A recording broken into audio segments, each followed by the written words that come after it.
సింపుల్గా అయిపోయే కాకరకాయ కర్రీ చెప్తా. ఇందులో కాకరకాయలు వేసుకొని కాకరకాయల మధ్యలోకి చీల్చుకొని ఇట్లా వాటర్లో ఉప్పు పసుపు వేసి ఉడకబెట్టుకోవాలి.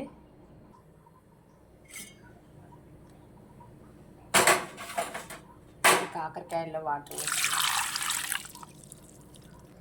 ఇప్పుడు ఇందులో కొంచెం పసుపు కొంచెం ఉప్పు వేయాలి. కొంచెం ఉడకబెడితే కాకరకాయలు కొంచెం చేదు పోతాయి.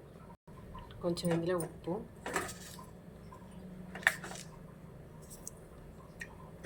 కొంచెం పసుపు. ఇవి మెత్తగా కొంచెం ఉడకాలి. ఇవి ఉడికే అంతలోపు మనం మసాలా తయారు చేసుకుందాం. స్టవ్ వెలిగించి గిన్నె పెట్టుకుంటాను. అందులోకి ఒక గుప్పెడు పల్లీలు, గుప్పెడు నువ్వులు, చెక్క, 3 మిరియాలు, 2 లవంగాలు, బిర్యానీ ఆకు, సాజీరా, 2 యాలక్కాయలు. ఇవన్నీ మనం వేయించుకోవాలి. ముందుగా పల్లీలు వేస్తాను. పల్లీలు కొంచెం వేగినాక నూనె నుండి మసాలా వేసుకున్నాం. ఇవి ఉడుకుతాను.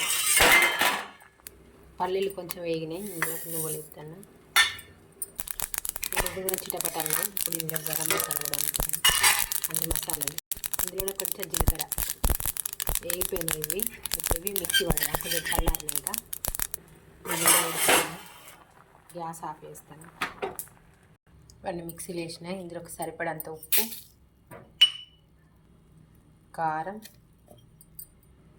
కొంచెం ధనియాల పొడి, కొంచెం పసుపు. ఇదంతా మిక్సీ పట్టుకోవాలి మెత్తగా. ఇందులో కొన్ని వాటర్ వేసి మెత్తగా మిక్సీ పట్టిన. ఇప్పుడు ఈ కాకరకాయల్లోకి ఈ మిశ్రమాన్ని మొత్తం పెట్టాలి. మసాలా మొత్తం ఇప్పుడు ఈ మిశ్రమాన్ని మొత్తం ఈ కాకరకాయల్లో పెట్టాలి. మసాలా మొత్తం కాకరకాయల్లో పట్టించిన. ఇప్పుడు కొంచెం ఆయిల్ వేసుకొని గిన్నె పెట్టుకున్నా. కొంచెం ఆయిల్ ఎక్కువనే వేసుకోవాలి, సరిపోతుంది. ఇప్పుడు ఈ ఆయిల్ వేడైనాక పోపు గింజలు వేసుకుందాం. ఇప్పుడు ఇందులో కొంచెం జీలకర్ర, కొంచెం ఆవాలు,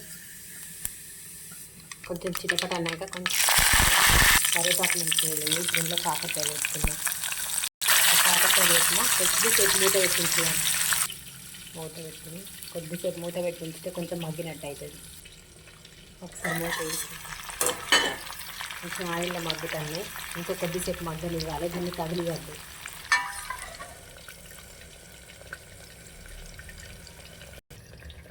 ఒకసారి మూత వేసి కొంచెం ఒక పక్కకు కదిలించి సిమ్లో పెట్టి ఉడకనివ్వాలి. కొంచెం నూనెలో మగ్గనివ్వాలి.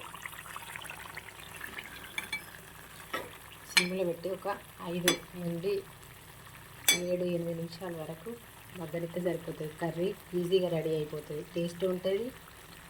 కాకరకాయ తినని వాళ్ళు కూడా తింటారు. సూపర్ ఉంటుంది కాకరకాయ మసాలా కర్రీ.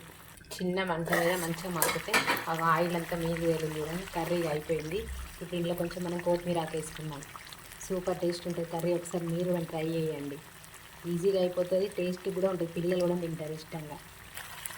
ఇప్పుడు ఇంట్లో కొత్తిమీర వేస్తాను. ఫస్ట్ ఉడకబెట్టిన కాబట్టి కాకరకాయ కూడా మంచిగా జ్యూసీగా అవుతుంది. ఒక 2 నిమిషాలు అయినాక బంద్ చేస్తుంది. గ్యాస్ అయిపోయిందండి. గ్యాస్ ఆఫ్ చేసుకుందాం. టేస్ట్గా ఉంటుంది. ఒకసారి మీరు కూడా ట్రై చేయండి. ట్రై చేసి నాకు కామెంట్ కూడా పెట్టండి.